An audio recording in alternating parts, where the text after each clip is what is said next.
I'm Melissa Daly, and I'm going to give you a live demonstration of how I use free online resources to do word studies for Precepts Bible Study. I'm going to begin here with netbible.org. So when you go to the website, it defaults to Matthew chapter 1. So up here in the left corner, you'll choose which scripture you would like to look at. So I'm going to choose Romans and chapter 1. And I'm going to scroll down to verse 16, which the verses are marked with the bold black text. We also have these superscript numbers that are blue, and these link to the notes, which are what is showing here on the right side of the panel. And so, for example, if I click on this 34, it's going to scroll to note number 34 right here. The net notes are a combination of translator notes, which are marked with TN, and study notes, which are marked with SN, and there's a third type, which is textual criticism, that's labeled TC. The translator notes, as you might expect, typically talk about the original word and how it's translated. The study note usually is more valuable to me because it gives me some context. So this is social or historical context. It also, here's another one down here where it tells me exactly where this phrase was taken from Habakkuk 2:4. So these notes are valuable, and you might find that the translation notes, if they apply to your word study, it might be useful to you. While I'm on this page, I'll just show you the commentaries here. So you can see in this middle menu here, and there's a drop-down arrow here, where you can choose from 3 commentaries: Constable's Notes, McLaren's, or Matthew Henry's. And I think I should note that this version of Constable's Notes is abridged. It is not the full version. If you go to Plano Bible Chapel and look at what are the original, although I think they're a continual work in progress, but there's more stuff there. But there's still quite a bit that's here as well. So you can scroll down to the actual section. You have to kind of go through a bit. Here we start to get into the text. So you have the text over here on the left, and you have the notes on the right, which is pretty convenient. Let's look at a word study. So I'm going to go over here to verse 16. I'm going to choose the word power because that's the first one that's in the lesson 5. Okay, so I click on power. When I do, I get this menu, and I would encourage you to explore these other options if you're interested. But what we want is this magnifying glass, which is a symbol for search. I click that, and now I have these options here, and I'm going to choose word study. When I click word study, I have that now in my right panel. And you can see up here at the top, there's sort of a menu for what will appear in this right panel. So just as an aside, if I wanted a parallel Bible translation to go over here, you can choose another translation to go in here. So you can see 2 side by side, which is quite nice. But I'm going to go back to word study. I have the text of the verse. The word we highlighted is here, and then our various options are here. What you really want is Strong's, and this was a guy who sort of organized all the original words in the Bible text and cross-referenced them, and he examined how these words were translated and how they were used in different places in Scripture. That's what we're after with a word study, typically. I will also point out there's a couple of standard dictionaries like Webster and Oxford. Those are secular, and so you're going to get a secular opinion there. And while that might be helpful to you, it's not really what we're looking for in a word study. And then there's a couple of other things here which you can explore on your own. So here we have the Greek characters for our word, which is dunamis, which I know from this pronunciation guide right here. We do not have the transliteration. on this site. The transliteration is taking these Greek characters and turning them into the Western alphabet. That is available on Blue Letter Study Bible, which I will show you next. But in any case, here's our definitions. This also does not give a lot of cross-referencing on this page. This is also abridged here. So you don't get to see how this word is used across Scripture, which is something I typically try to look at. But it is a very clean interface, and this is quite easy to use, and it might be enough for you.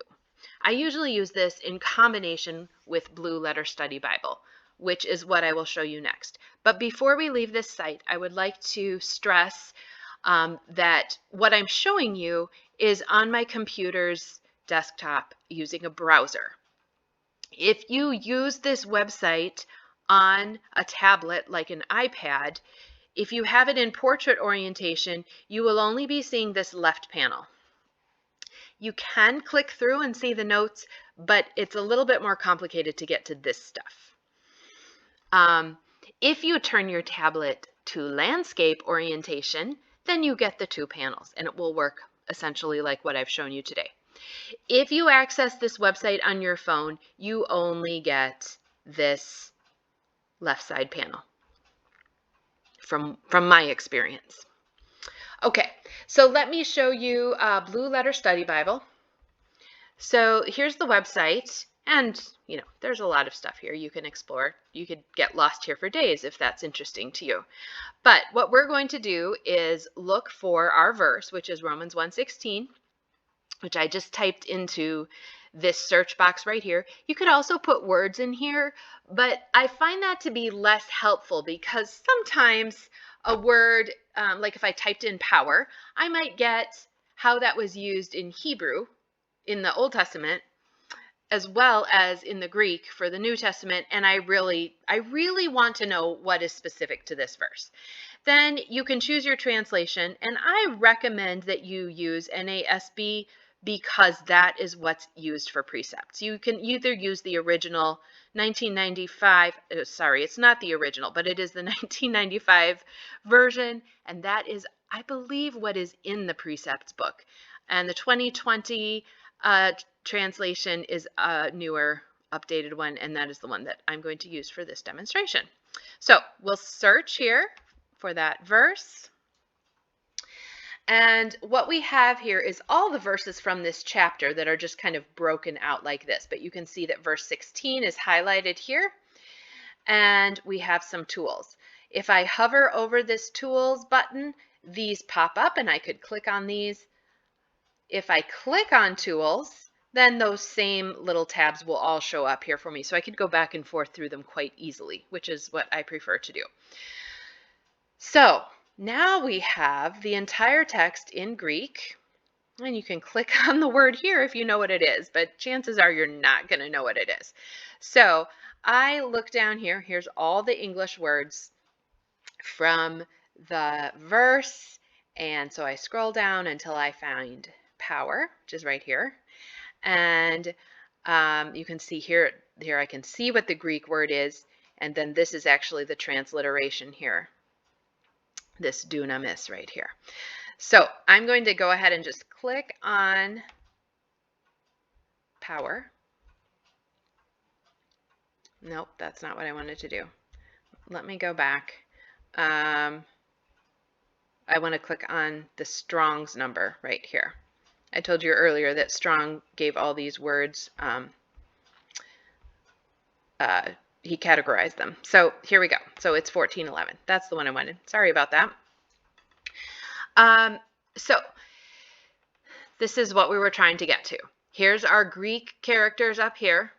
You can see the transliteration. It helpfully labels that for you. That's right here. The pronunciation is here. And I actually like to hear the guy pronounce it.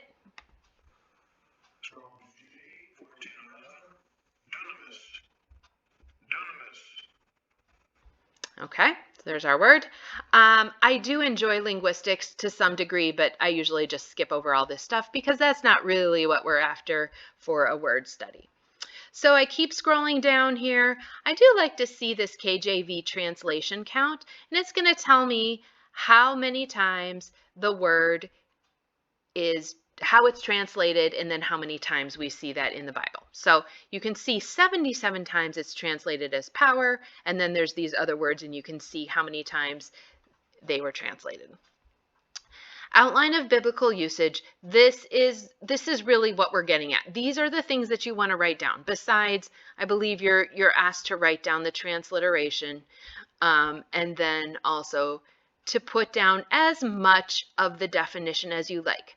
I will often paraphrase these. I don't usually copy them word for word, because I find that to be a little bit much sometimes. And sometimes I sort of weed out ones that I don't think really apply to the scripture that I'm using. So in this case, when I did my study, I copied or paraphrased these top 4, and then I didn't really, I kind of just skipped over these last 3 because they were more human in nature, and this was really about the power of salvation. So down here you can see here's the Strong's definition, so you can also use these definitions as well, and it goes on. There's Thayer's Lexicon is another tool that is sometimes used, but that's the main gist of it, is what we have just done here. So I hope that was helpful for you, and that it helps you while you're doing word studies.